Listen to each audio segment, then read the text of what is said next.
لله رب العالمين والصلاة والسلام على سيد المرسلين وعلى آله وأصحابه أجمعين. أما بعد، أعوذ بالله من الشيطان الرجيم.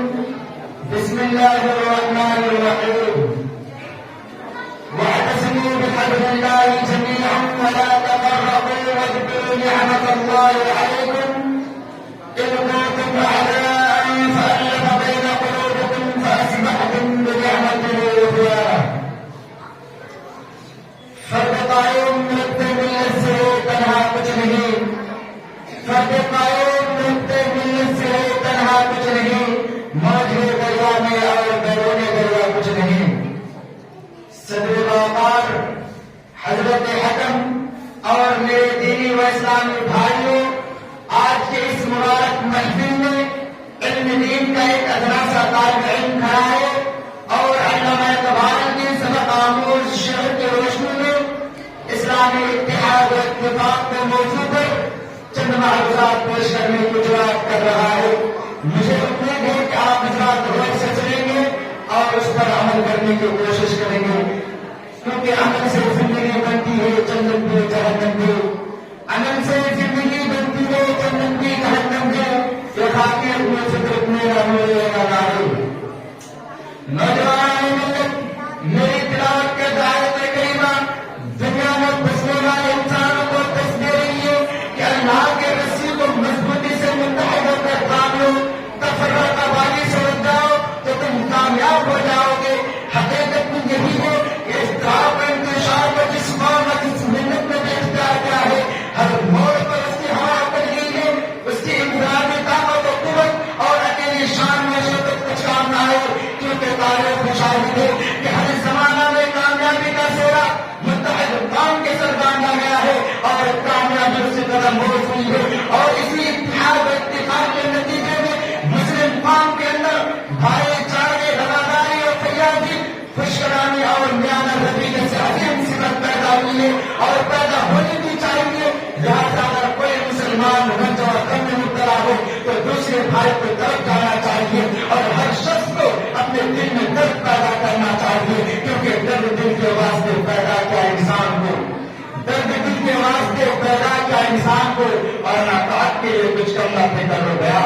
بزرگوں، اگر اتحاد کی دولت ہماری ہاتھ میں رہی، اسلامی وحدت و یکایت برقرار رہی، گروہ بندی سے بات ہے تو فلاح و کامرانی ہماری قدم بوجھ رہے. برادران اسلام، اتحاد و اتفاق امت مسلمہ کا ایسا قیمتی سرمایہ اور ہماری سہارا ہے، بلکہ ہمیں کہنے دیجیے کہ یہ وہ نقطۂ عروج ہے جہاں سے امت مسلمہ کی بلند پروازی کا آغاز ہوتا ہے.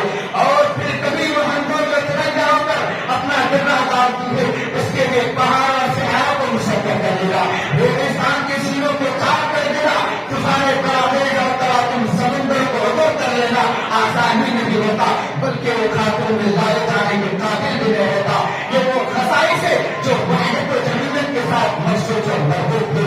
اسلام نے دیگر ادیان و ملل کی طرف اتحاد کی زبردست تلقین کی ہے. چنانچہ کہیں ارشاد ربانی ہے وَاعْتَصِمُوا بِحَبْلِ اللَّهِ جَمِيعًا، اور کہیں فرمایا إِنَّمَا الْمُؤْمِنُونَ إِخْوَةٌ، اور کہیں فرمانے رسول الْمُسْلِمُ أَخُو الْمُسْلِمِ، اور کہیں فرمایا الْمُسْلِمُونَ كَجَسَدٍ وَاحِدٍ.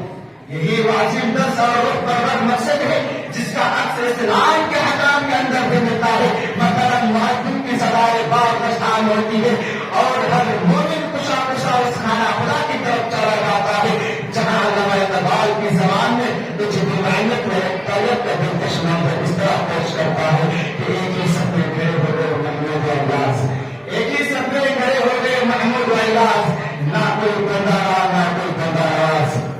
اور آگے بڑھیے اور غور کیجیے، حج کا آنے کا موسم شروع ہوتا ہے اور دنیا کے روزہ روزہ سے ایک ایک مومن لبیک اللہم لبیک کہتا ہوا اس کعبۃ اللہ کا رخ کرتا ہے، جہاں پر اپنے تعین جہتی کا عظیم منظر اس طرح پیش کرتا ہے.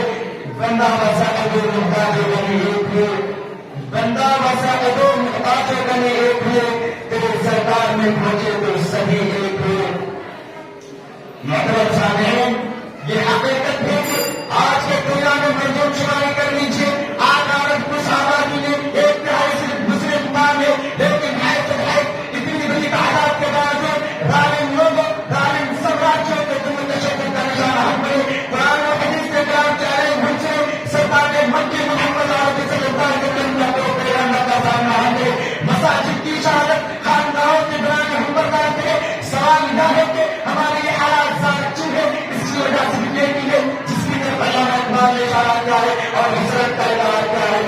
فرقہ بندی ہے کہیں اور کہیں آتے ہیں، فرقہ بندی ہے کہیں اور کہیں آتے ہیں، کیا زمانے میں برتنے کے لیے نبھاتے ہیں۔